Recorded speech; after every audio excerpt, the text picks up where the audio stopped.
I'm going to show you how to change the fuel pressure regulator on a 3.4 liter Chevy engine. This happens to be inside of a 2004 Chevy Venture minivan.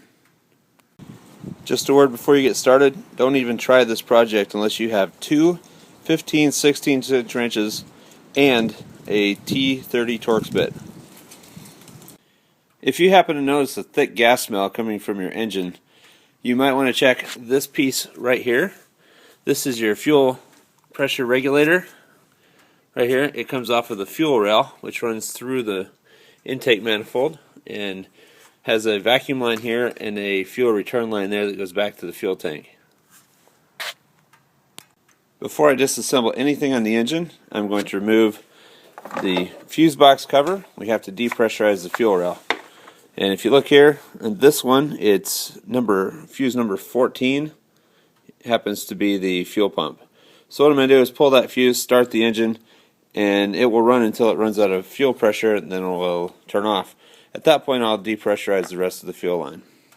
Next, what we're going to do is pull the fuse out that will deactivate the fuel pump. Looking at the schematic on the box cover, we look and find number 14 in the list is this fuse right here. You can see it's a big black square one. Pull that out. Of course, I pre-pulled it so that it would be easier on the video.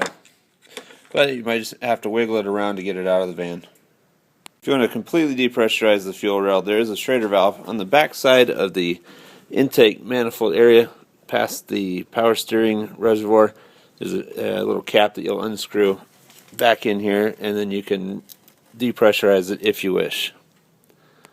Okay, the fuel rail has been completely depressurized. The cap is back on. Next thing we're going to do is remove this T-30 Torx bit screw right here, this vacuum line, and this fitting from the fuel line return.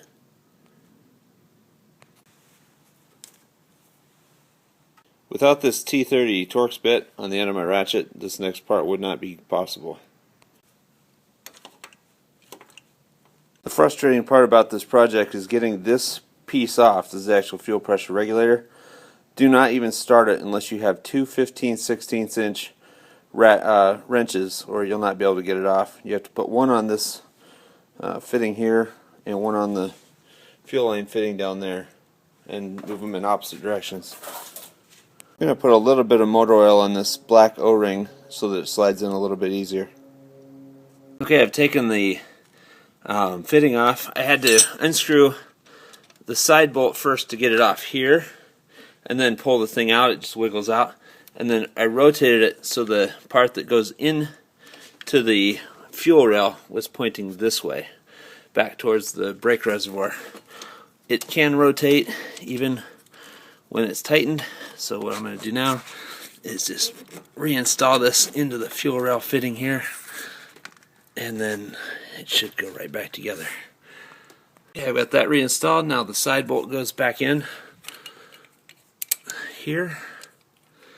Let's see if I'm aiming this in the right place. Alright. And then once that's reattached, we will we'll reinstall the vacuum line on the top. I'll finish tightening that screw later. Come over here, grab my fuel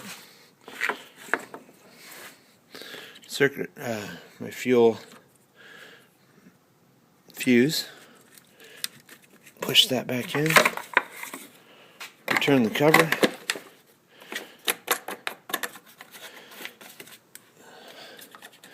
that goes back on, that goes back on. I'll finish tightening this right here, this final one, start it up, and then it should be all set. And that's basically how to change your fuel pressure regulator if you've got a thick gas smell coming out of your 3.4 non-double overhead cam engine.